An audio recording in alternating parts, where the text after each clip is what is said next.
My name is Jen Capetto, and I'm here with Abby Chrisman. We're here today to talk with you all about historic preservation tax credits. Okay, so for today's webinar, I'm going to talk about the types of tax credits available and then how to apply for those. Abby's going to cover eligibility requirements and other common pitfalls that happen with applications. And then both of us are going to answer questions. And we have some common questions that we're often asked that we'll cover at the end before we answer your specific questions. So I'll dive right in. So the types of tax credits, there are three types of tax credits. One is federal tax credits for commercial or income producing properties. There are also state tax credits for commercial income producing properties. And then for non-income producing residential properties, there are state tax credits. I'll go into the two commercial tax credits very briefly, and then the focus of this webinar will be on the residential non-income producing tax credits. So federal tax credits are available for income producing properties only. They are not for non-income producing properties, and they are for the rehabilitation of certified historic structures. Those structures are certified as historic by the National Park Service Office and the National Park Service when they are federal tax credits. The entire project must meet the Secretary of the Interior standards for rehabilitation, and this is a 20% federal income tax credit on qualified expenses. There we go, for state tax credits. Again, there's the commercial non-income or commercial income producing, and then the residential non-income producing tax credits. They are of slightly different amounts. The commercial tax credit ranges from 20 to 25%, and the residential is for 20%. However, during a disaster declaration, there is a 5% additional tax credit available for those projects. And because of COVID-19, there was a statewide disaster declaration. So any projects that were started on or after March 10th, 2020, and are completed by March 2026 qualify for an additional 5% tax credit. And that is for both commercial and for residential projects. Briefly on the commercial tax credit, these are reviewed by History Colorado and the Office of Economic Development and International Trade for the state of Colorado. You must reserve your commercial tax credit with OEDIT, and these again are just for income producing properties. These are, the entire project must meet the Secretary of the Interior standards for rehabilitation, and you can qualify for 20% or 25% depending on the amount of qualified expenses that you spend. The interesting thing is that these tax credits may be syndicated, which means they may be sold. So there is more economic value to these. You can't sell a residential tax credit. So for the residential tax credit, if the property is in Denver, then an application must be certified by Denver Landmark Preservation and the Denver Landmark Preservation Commission. These are for non-income producing properties. So if there's any income production on these properties, it would just fall into the commercial tax credit. And then the entire project must meet the Secretary of the Interior standards for rehabilitation. That is for all tax credits, depending on if federal or state. That's the minimum requirement there. So the focus of this webinar is on these historic preservation tax credits that are run through the state of Colorado and are for residential properties and are located in Denver. So these are reviewed by Denver Landmark Preservation. If you have questions about federal tax credits or commercial state tax credits, we highly encourage you to reach out to History Colorado, because those are the folks that review those projects. We review the ones that are associated with non-income producing properties that are located in Denver. So now I'm going to go into what does qualify for a tax credit, residential tax credit in the state of Colorado. So in Denver, the property must be 50 years old or older and listed on the National Register, listed on the state register, or designated as an individual landmark or a contributing property to a local historic district. And so for those, that would be a Denver landmark structure or a building that is contributing to a Denver historic district. If you have questions about whether your property is contributing or not, you can always reach out to landmark preservation staff to help out there. So questions about who may apply. You can apply if you're the owner of a property or if you have a tenant with a lease of 5 years or more on that property. But you must own the property or hold that lease at the time the applications are submitted. The property must not be income producing when those applications are submitted. So how to apply for the tax credit. It's a two-part process for the state tax credit program. There's part one application is about the existing conditions of the property and what you're planning to do. So information about the property in the application form, we ask for existing conditions description, as well as photographs. And that's critical that we have photographs of the property prior to any work being done on it. That would be part of the tax credit. We also require a description of the proposed work, as well as any drawings that are associated with that work or specifications if you're doing work that isn't associated with drawings, and a cost estimate for the proposed work, as well as an application fee. So there is a fee associated with these, and it's a sliding fee depending on how much the estimated project cost is. The part two application shows the completed work. So it's a description of the completed work in the application form itself, but then you would also submit photographs of the completed work, an itemized list of expenses, and then your invoices itemizing the expenses themselves. There are a few program requirements. So you must spend at least $5,000 of qualified expenses in order to qualify for a tax credit. So you can't, you can't go to Home Depot and buy a couple gallons of paint and repair one of your windows and paint it and get a tax credit. These are really for more substantial rehabilitation projects than that, but it's still a fairly minimal amount of $5,000 in order to qualify for that tax credit. You can get up to $50,000 in tax credits per property. So that's spending $250,000 worth of qualified expenses. You can get $50,000 of tax credit. But if you spend $300,000, you would still, the amount caps out at $50,000. The good thing is that it resets every 10 years. So if you got $50,000 of tax credits last year, then in the next 10 years, you would potentially be able to again for rehabilitation work on your property. Or if you sell the property, the new owner could qualify for tax credits for work that they're doing on the property. The interesting thing is with these residential tax credits, they don't transfer to the new owner. So they stay with the person who did the work, even if that person sells the property. So they don't stay with the property, they stay with the person who did the work. There are some really strict timeline requirements associated with tax credits, both the part one and the part two. So for the part one application, the ideal situation is that you submit your application before the work begins. But you may potentially submit a part one application after the work begins, but no more than 24 months after the start of the project. There is risk there because if any of the work that you're proposing to do or the work that has been completed already would disqualify you from the tax credit, then you don't get the tax credit at all. So that's why we highly encourage people to submit their part one application before they even begin the work. When you submit your part two application, it must be submitted within 120 days from the completion of the project. So here are some timelines that would disqualify you. So if you submit your part one application after 24 months after the start of the project, or you submit your part two application after 120 days after the completion of the project, then those would disqualify you from the tax credit.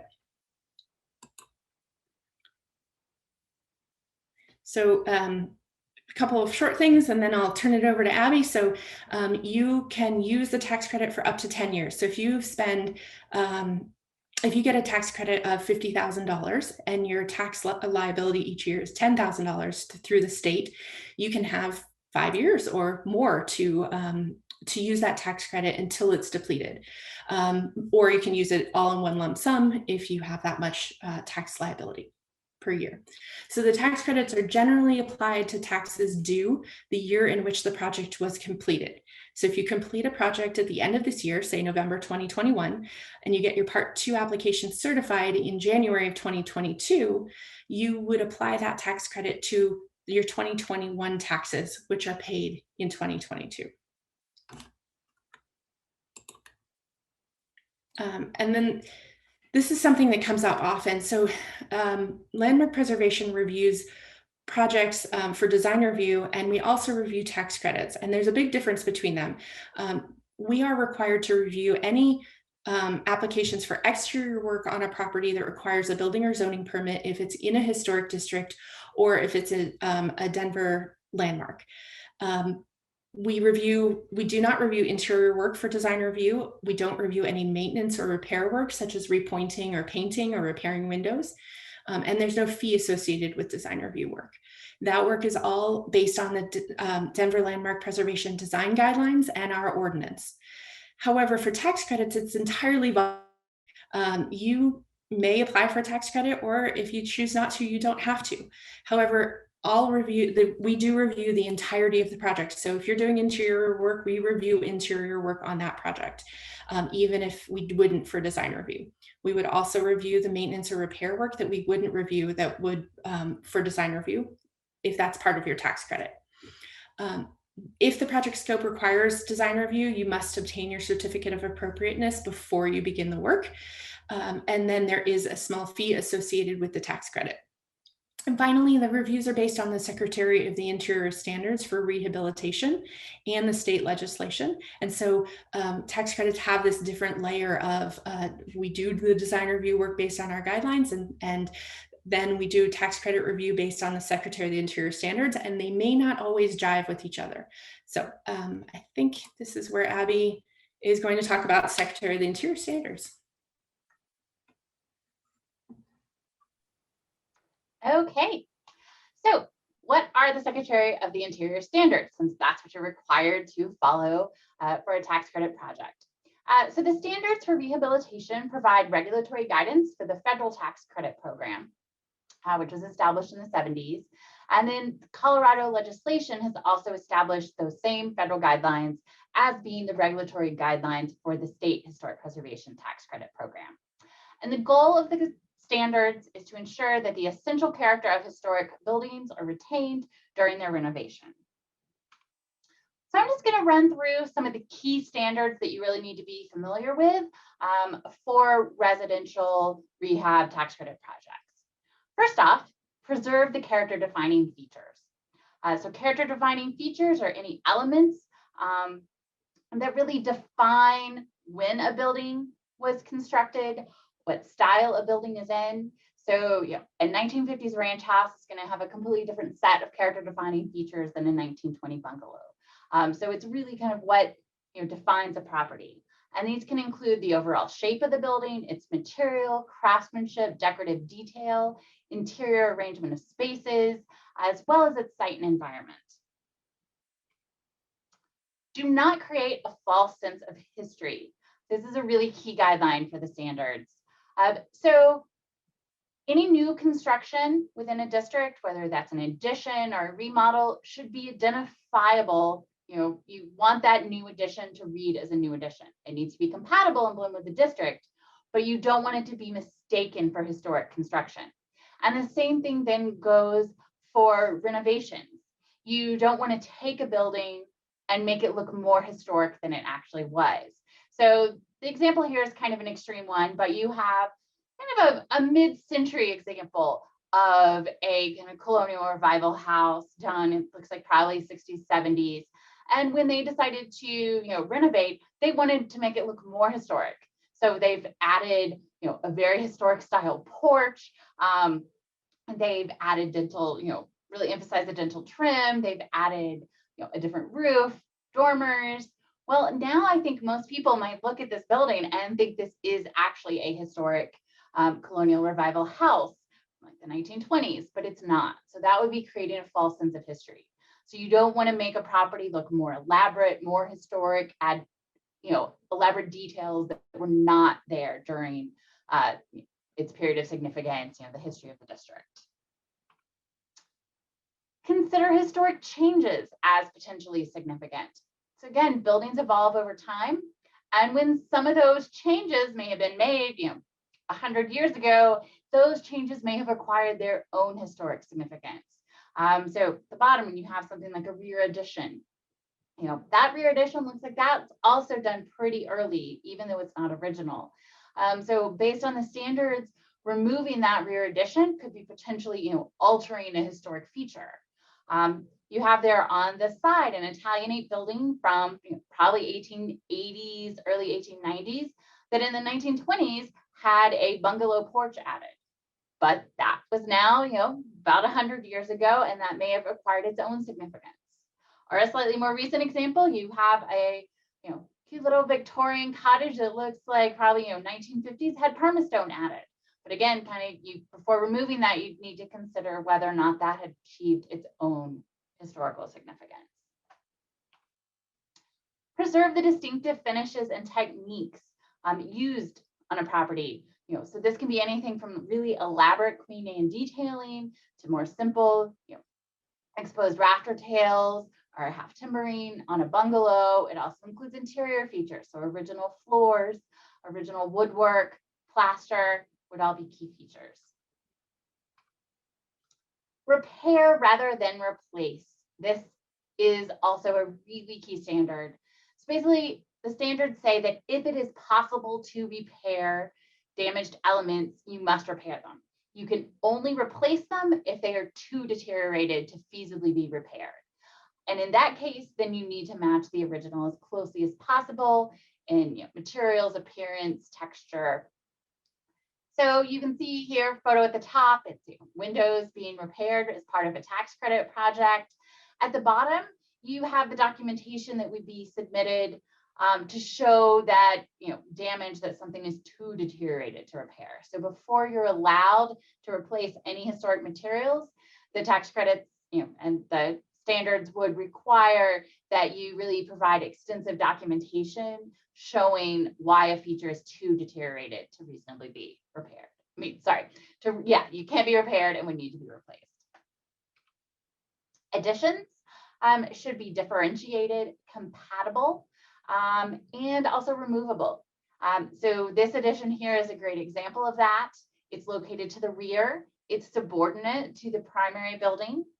It's compatible because it is to the rear. Also, it relates to the original structure. So it's using a similar material palette, the brick, but it's also differentiated. You can clearly tell it's modern. It has a flat roof. It has different window proportions.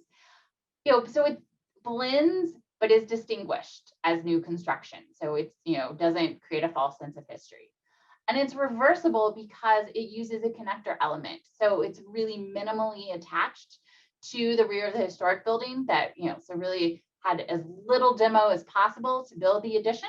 So in the future, if you were to remove it, you wouldn't have lost a large amount of historic fabric. So examples of some additions that would not meet the standards. So most pop tops would not meet the standards, despite the fact that under our guidelines, in some circumstances, landmarks does allow pop tops. They really don't meet the Secretary of Interior standards. They are not readily reversible. Most pop tops require a large amount of roof demolition. So that's a large amount of historic fabric that's being impacted between the roof demolition and often, fairly extensive wall demolition as well. And they aren't really subordinate. Usually they're pretty highly visible and do affect the character of the building. Some other examples, kind of the two extremes, a hyper modern addition that doesn't have any relationship to the original structure would also not be compatible, or something like the addition at the bottom, which is super replicative and is using exactly the same window decorations and window hoods and cornice. That would also not be compatible because it creates a false sense of history. It's hard to distinguish where the original building ends and the new addition begins.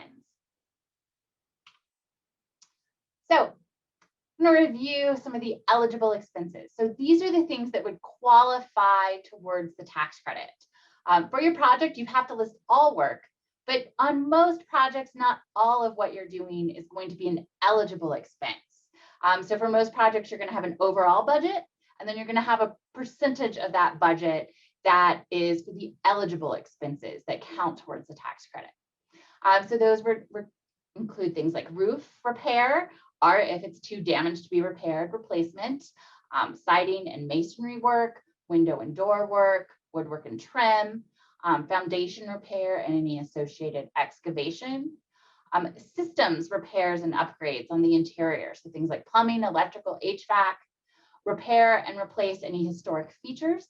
So that's either repairing, they're too damaged, replace, or if you know that something was there and it's now missing, you could also restore historic elements. And that includes things like walls, ceilings, finishes, woodwork, trim, and flooring. And insulation is also an eligible expense. So these are laid out pretty specifically in the tax credit legislation. So these are really the only things that qualify. This tax credit legislation in Colorado has gone through several kind of revisions over time, and we're now on, I think, our third tax credit legislation. So if you applied under some of the earlier programs, they did have a broader definition of what was eligible. But now this is kind of the much more narrow definition of what is eligible that's under our current legislation. So things that are not eligible: routine maintenance, work on non-historic features. So if you're making upgrades to an addition or an accessory structure, those wouldn't qualify. And if you're doing something like HVAC and plumbing and electrical for your entire house, and part of that is a non-historic addition, you'd need to kind of separate out the cost. So be eligible the costs that relate to the historic part of the structure, but not the ones that relate to the non-historic addition.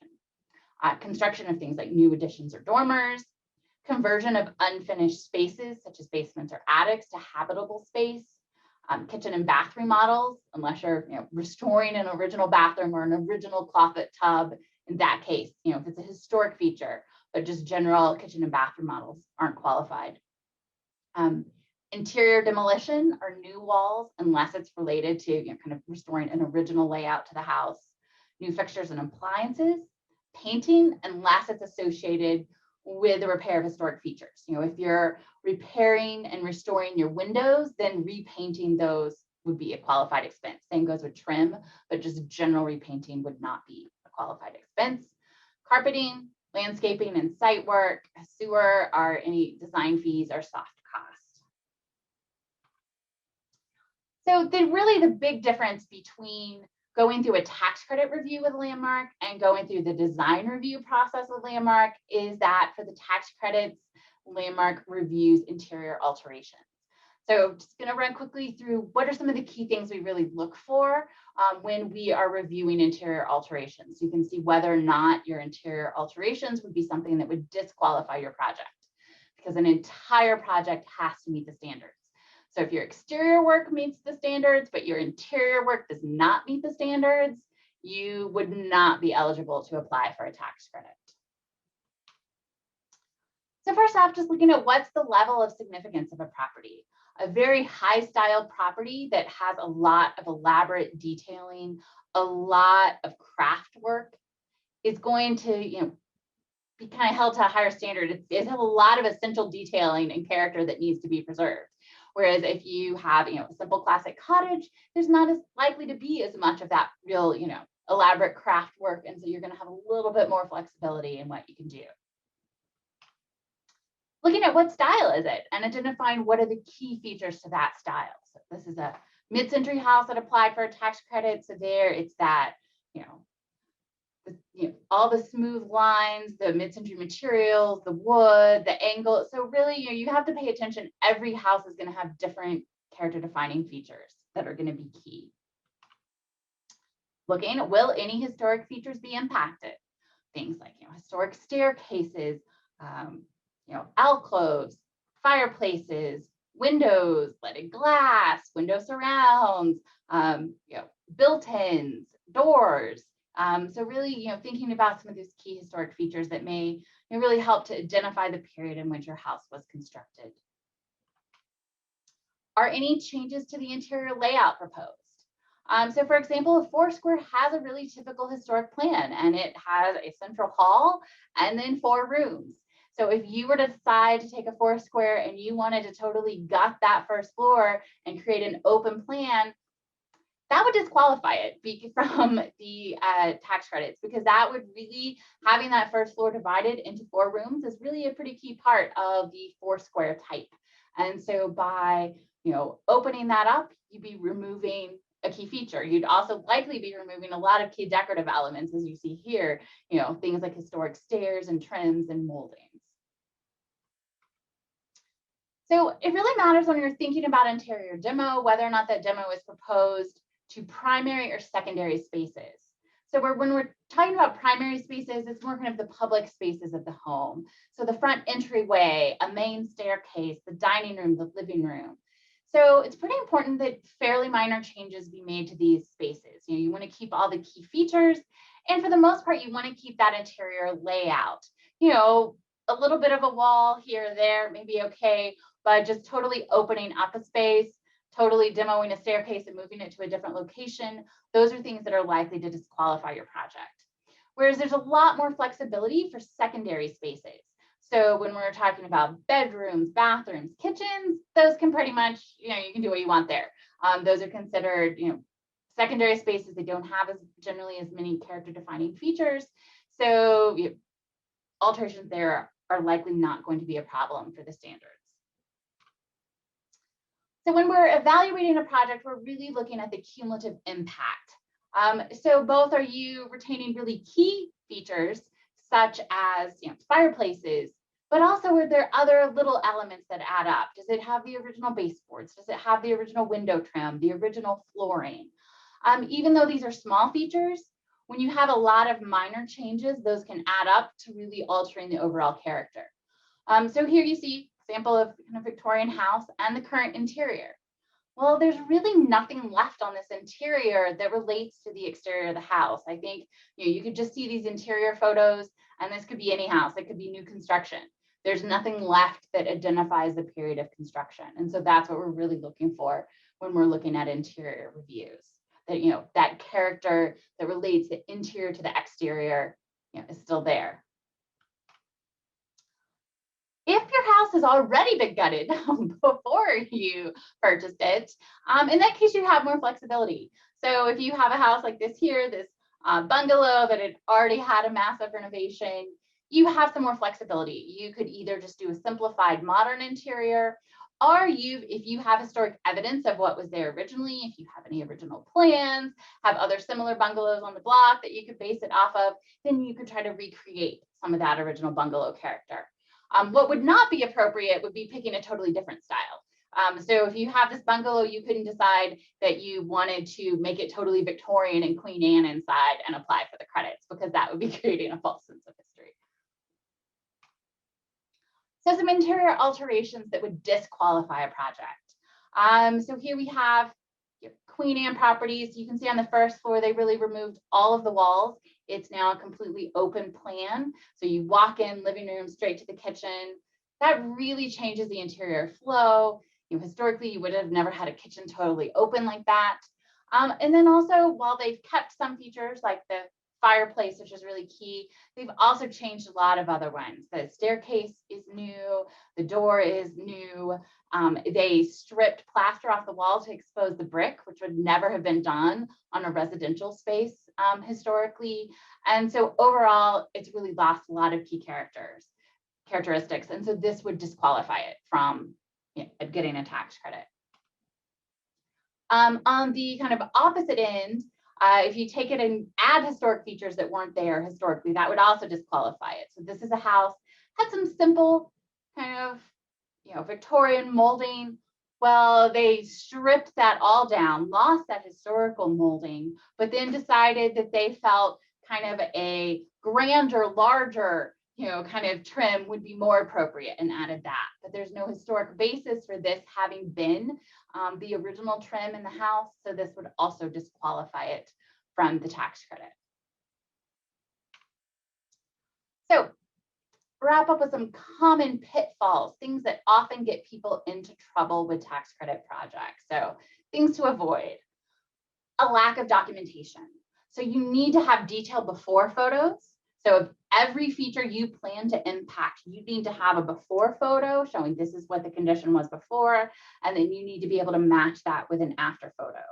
So that's the exterior, the interior, also things like mechanical work. So take a picture of that furnace before you take it out.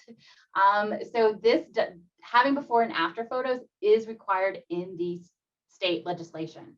So we cannot accept projects if you do not have documentation, photos showing the before of, before the work started. You also need itemized invoices and receipts. Another pitfall, not considering whether non-qualifying work for the credit meets the standards. So it's not just the eligible expenses that have to meet the standards, everything in your project has to meet the standards.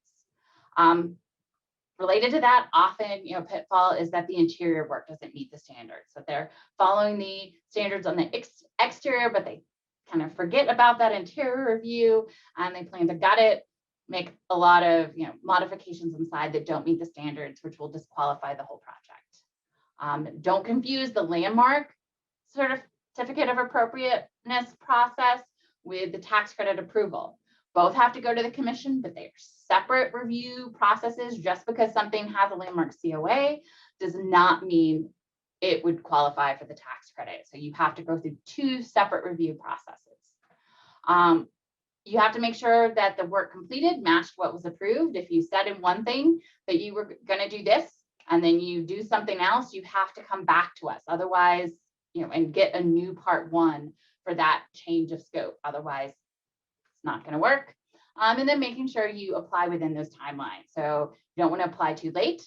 For the part one, you have to apply within 24 months after the start date.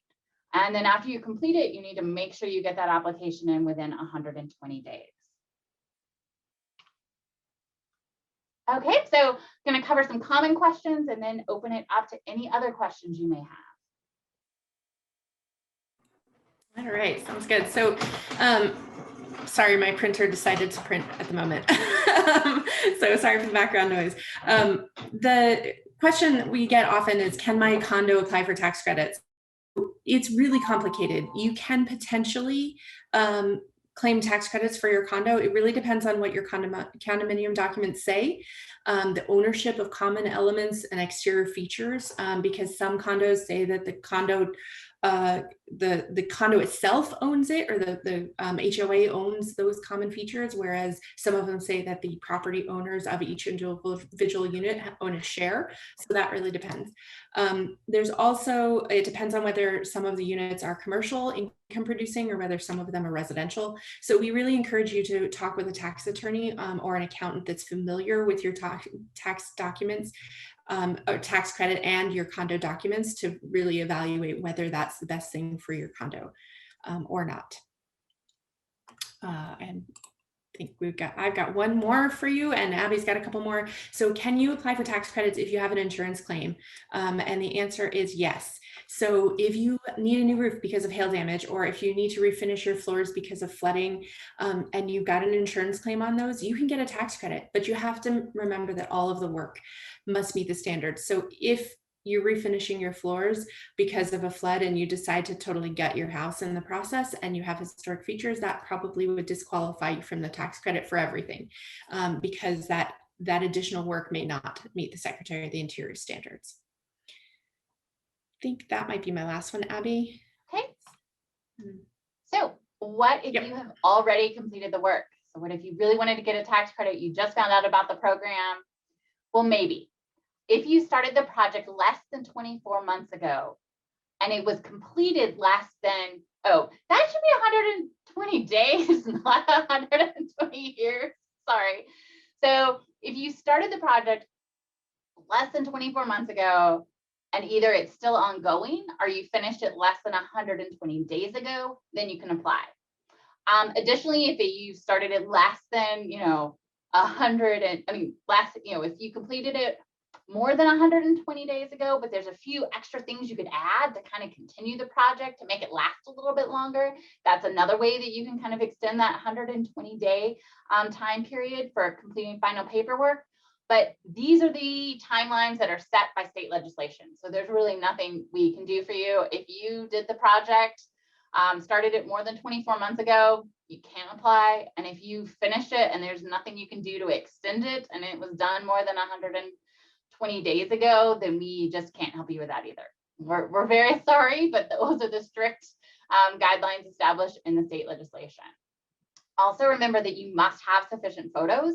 So if you started the project a year ago, you'd be within that time frame. But if you don't have before photos, then you won't be able to qualify for the tax credit.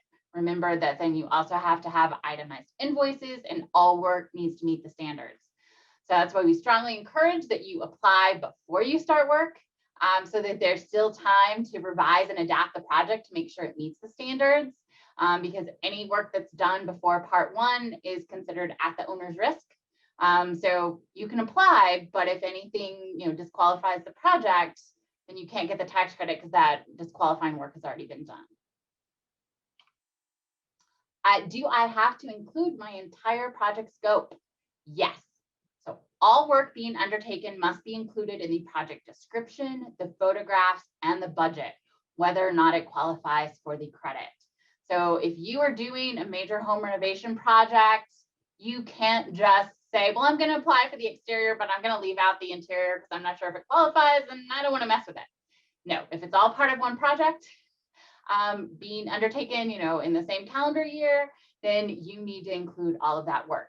Now, if it's separated, if one year you're going to do exterior work and next year you're going to do interior work, then that's fine. You could do those as separate projects. But if they're all, kind of happening the same year, going on at the same time concurrently, then everything needs to be included. And that is one of the biggest pitfalls we have of people not being able to get the credit is, not including all the work. And then when we ask them for that additional information, realizing some of that additional work disqualifies the project. Can I apply for the tax credit more than once? It depends. So applicants are limited to $50,000 in tax credits within a 10-year period. So if you applied within a 10-year period, but the credit you got was less than $50,000, then you can apply again. It's just you will only be able to receive up to a max of $50,000 in tax credits within a 10-year period. If you previously applied for tax credits and it was more than 10 years ago, then that kind of time, and max amount resets. And so you can apply and get another tax credit. And, you'll have, again, up to that $50,000 max. If I am converting my house to a rental unit, can I apply? Possibly. You just need to apply for the tax credits prior to renting it out.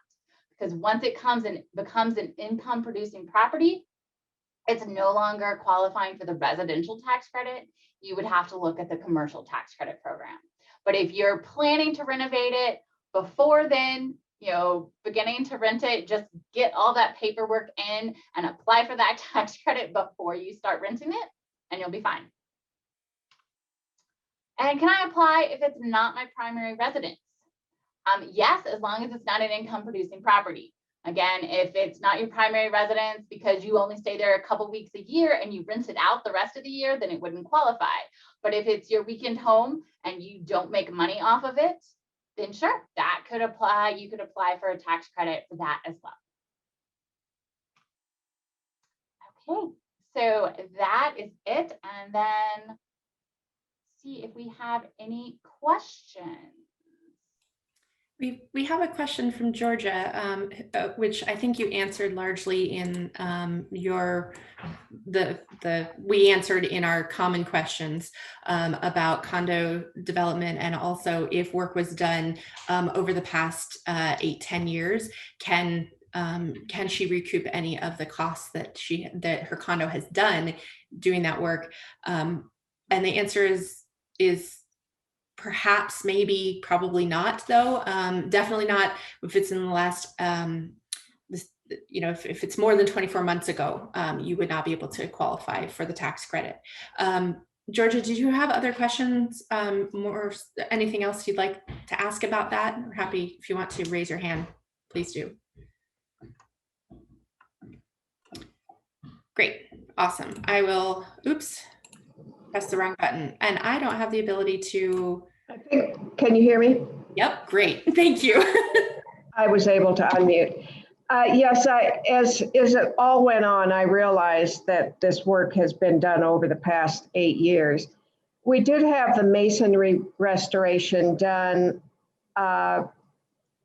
just this summer, but it would not, my particular share of it would not add up to $5,000. So I would assume that none of it would give me a tax credit. So maybe. That one's going to be really kind of murky. So I think the total expenses for the project have to be $5,000. If you are the one who is applying for it and it's just you, then that probably would be the case, that it wouldn't qualify. But if it's multiple people, and Abby, correct me if I'm wrong on this, but I believe that if everyone's, if you have two people who spent $25,000 or $2,500, then that could potentially qualify as two applicants for the tax credit. Does that sound right, Abby? I think so, but the condo stuff is so complicated. Condos are really complicated, yeah.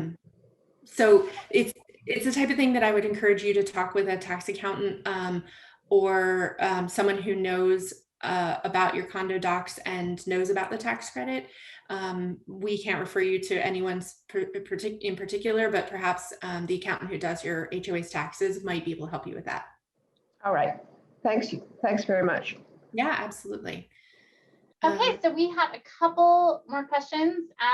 So first is, if I'm doing the work myself, can I include my labor rate in the submittal? Such as if you're refinishing your own windows. This is a question we would refer to the state to make sure that we were getting the correct answer. But my guess is, if you're a window contractor and have your own company and have like a established billable rate and can kind of invoice yourself, yes. If you're just doing it on your own, I think probably not, because you do have to submit, official invoices of payment. And if you're not actually paying yourself, it's just the value of your work, I don't think you would be able to count that. Then we also have a question, if I have a major renovation, but only a portion of that project would qualify, am I still beholden to the $1,000 application fee? So the application fees do range from $250 up to $1,000, and they are based on the total amount of the project.